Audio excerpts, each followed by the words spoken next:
Sahabat RTV, beberapa indikator pengendalian pandemi di tanah air menunjukkan tren penularan COVID-19 yang semakin menurun. Pemerintah pun menetapkan penurunan level PPKM di sejumlah daerah.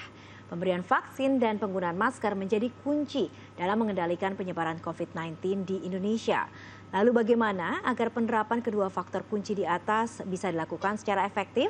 Untuk membahasnya lebih lanjut, saat ini kita terhubung dengan Bapak Heri Trianto, Ketua Bidang Komunikasi Publik Satgas COVID-19. Ya, selamat siang Pak Heri. Selamat siang Mbak Kenas, salam sehat. Ya, salam sehat juga Bapak. Pak Heri, ini kan kasus COVID-19 di tanah air sekarang memang telah menurun ya Pak. Namun bagaimana cara pemerintah ini melalui Satgas COVID-19 agar masyarakat tidak lengah Pak dan secara sadar terus menerapkan protokol kesehatan secara ketat, misalnya dengan tetap memakai masker Pak Heri? Iya benar, kasus memang sudah menurun ya, lebih 98% dari puncak kasus. Dan rasanya kita belum saatnya untuk lengah atau bereporia dengan tidak patuh dengan protokol kesehatan.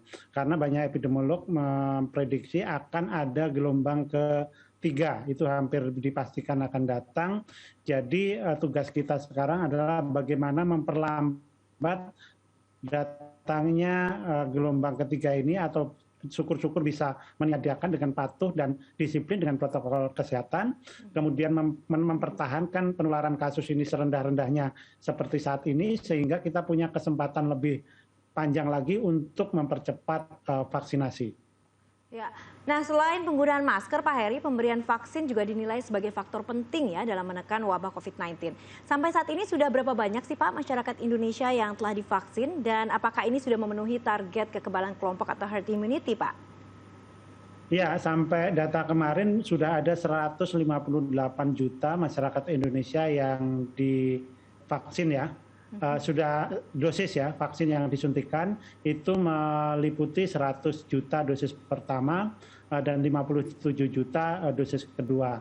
Tentu saja ini masih belum memenuhi herd immunity. Kita akan percepat proses vaksinasinya, rata-rata 2 juta, 2,5 juta per hari hingga Desember nanti, sehingga pada awal-awal tahun itu mudah-mudahan 70% masyarakat Indonesia sudah divaksin.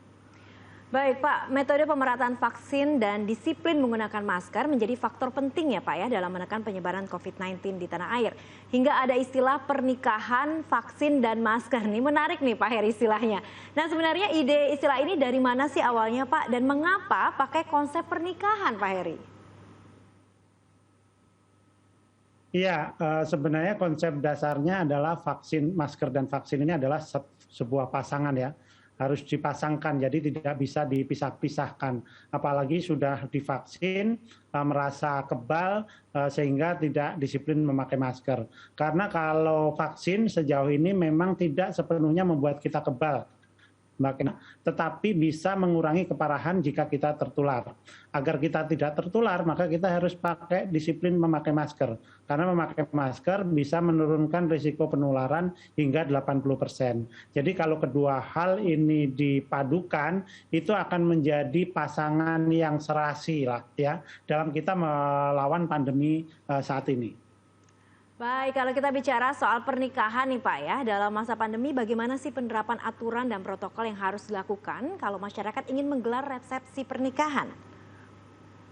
Ya, kalau di resepsi pernikahan aturannya sudah clear ya, jumlahnya dibatasi, tidak ada makan di tempat seperti itu, dan semua yang hadir di sana juga karena yang datang terbatas tetap menggunakan masker.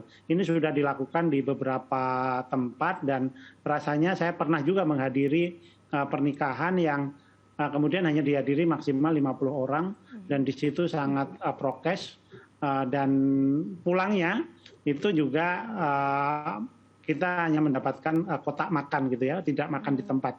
Karena makan di tempat itu adalah salah satu celah terjadinya penularan karena kita pasti kalau makan itu melepas masker. Demikian, Mbak. Ya, lalu bagaimana kalau kita bicara lingkup kantor nih Pak? Kalau 95% karyawannya sudah divaksin, apakah kita diperbolehkan melepas masker saat bekerja di kantor Pak Heri? Ya, seperti tadi saya sampaikan bahwa vaksin tidak membuat kita 100% kebal ya terhadap penularan, tetapi hanya menurunkan level keparahannya gitu Mbak Kena. Jadi meskipun sudah divaksin, protokol kesehatan ini masih harus dijalankan, memakai masker ini sampai benar-benar virus ini bisa pergi ya atau hilang dengan sendirinya pada suatu saat nanti. Tapi untuk saat ini masih belum bisa dilakukan. Jadi kendati sudah divaksin, tetap pakai masker, tetap harus dilakukan, apalagi di ruangan tertutup. Itu risikonya juga lebih besar. Ya, intinya masyarakat jangan lengah, tetap menerapkan protokol kesehatan meski sudah divaksin ya. Baik, terima kasih Pak Heri Trianto, Ketua Bidang Komunikasi Publik Satgas COVID-19.